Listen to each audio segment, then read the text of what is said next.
Hello guys, आज पनि बिहानै उठ्यो, जुरुको उठ्यो, तुरुको मुत्यो अनि आफ्नो काम धामतिर म लागिसकेको छु।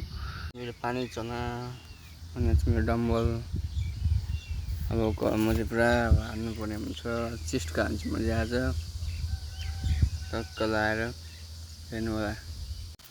आज चाहिँ मैले चेस्टको वर्कआउट गरेको होइन। आज मलाई बिहान आउँदाखेरि चाहिँ अलि अल्छी लागिरहेको थियो, त्यही भएर म पुरा लुसे पाहाडमा बोलिरहेको थिएँ होइन। तर गर्दै हान्दै गएपछि त पुरा मजा आयो होइन। मजा आएर पनि आज 7:30 बजेसम्म हाने। ठिक छ होइन। आजको दिन पनि चिसो थियो, मजा भयो।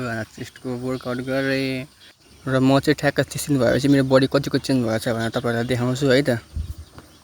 ल म चाहिँ आफ्नो काम धाम सकेर अब घर जान लागेको। ठ्याक्क 7:25 भएको छ।